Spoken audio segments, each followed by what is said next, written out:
ನಿಮ್ಮ ಹತ್ರ ಏನಾದರೂ ರೇಷನ್ ಕಾರ್ಡ್ ಇದ್ದರೆ ವಿಡಿಯೋನ ಕಂಪ್ಲೀಟಾಗಿ ನೋಡಿ. ಯಾಕಂದರೆ ರೇಷನ್ ಕಾರ್ಡ್ ಇದ್ದವ್ರಿಗೆ ಇನ್ನು ಮುಂದೆ ಗೃಹಲಕ್ಷ್ಮಿ ಹಣ ಬಂದಾಗುತ್ತೆ. ಪೂರ್ತಿ ಎಲ್ಲರಿಗೂ ಬಂದಾಗುತ್ತಾ, ಯಾರ್ಯಾರಿಗೆ ಬಂದಾಗುತ್ತೆ ಎಲ್ಲ ವಿಡಿಯೋದಲ್ಲಿ ಹೇಳ್ತಾ ಹೋಗ್ತೀನಿ. ಹಾಗಾಗಿ ವಿಡಿಯೋನ ಕಂಪ್ಲೀಟಾಗಿ ನೋಡಿ. ಇಲ್ಲೂ ಕೂಡ ವಿಡಿಯೋನ ಸ್ಕಿಪ್ ಮಾಡಬೇಡಿ. ವಿಡಿಯೋನ ಸ್ಕಿಪ್ ಮಾಡಿದರೆ ನಿಮಗೇನೂ ಅರ್ಥ ಆಗೋಲ್ಲ.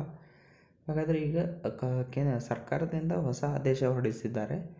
ಏನಂದರೆ ರೇಷನ್ ಕಾರ್ಡ್ ಇದ್ದವರಿಗೆ ಈಗ ಗೃಹಲಕ್ಷ್ಮಿ ಹಣ ಬಂದಾಗುತ್ತೆ, ಇನ್ಮೇಲಿಂದ ಬರೋದಿಲ್ಲ. ನಮ್ಮ ಕಡೆ ಎಲ್ಲ ಡಾಟಾ ಕಲೆಕ್ಟ್ ಮಾಡಿದ್ದೀವಿ ನಾವು, ಎಲ್ಲರ ಲಿಸ್ಟ್ ಇದೆ, ಅವ್ರಿಗೆ ಬರೋದಿಲ್ಲ ಅಂತ ಹೇಳಿದ್ದಾರೆ. ಹಾಗಾದರೆ ಎಲ್ಲರಿಗೂ ಬರೋದಿಲ್ಲ ಅಂತ ಹೇಳಿದರೆ ಇಲ್ಲ, ಬರುತ್ತೆ.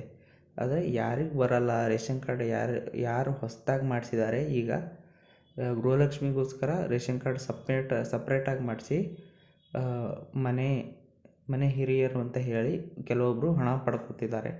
ಅವರಿಗೆ ಅವ್ರ ಡಾಟಾನೆಲ್ಲ ಕಲೆಕ್ಟ್ ಮಾಡಿ ಇವರು ಏನು ಮಾಡಿದ್ದಾರೆ, ರಾಜ್ಯ ಸರ್ಕಾರದಿಂದ ಅವರಿಗೆ ಹಣನ ಬಂದ್ ಮಾಡ್ತೀವಿ ಈಗ ಅಂತ ಹೇಳಿದ್ದಾರೆ. ಈಗ ಯಾರು ಒರಿಜಿನಲ್ಲಾಗಿ ಒಂದೇ ಇದೆ ಮತ್ತು ಅವರು ಒರಿಜಿನಲ್ಲಾಗಿ ಕಂಪ್ಲೀಟಾಗಿ ಮೊದಲಿಂದನೂ ತೊಗೊತಾ ಬಂದಿದ್ದಾರೆ, ಅವರಿಗೇನೂ ಆಗೋದಿಲ್ಲ. ಈಗ ಸಪ್ರೇಟಾಗಿ ಮಾಡಿಸ್ಕೊಂಡು ಏನು ದುಡ್ಡು ತೊಗೊತಿರ್ತಾರೆ, ಅವ್ರ ಲಿಸ್ಟ್ನ ತೊಗೊಂಡು ಅವ್ರಿಗೆ ದುಡ್ಡು ಹೋಗೋದಿಲ್ಲ ಅಂತ ಹೇಳಿ ಈಗ ರಾಜ್ಯ ಸರ್ಕಾರದಿಂದ ಅಧಿಸೂಚನೆ ಹೊರಡಿಸಿದ್ದಾರೆ ಅಂತ ಹೇಳ್ತಿದ್ದೀನಿ. ಇಷ್ಟು ಹೇಳಿ ವಿಡಿಯೋನ ಮುಗಿಸ್ತಾ ಇದ್ದೀನಿ. ಜೈ ಹಿಂದ್, ವಂದೇ ಮಾತರಂ.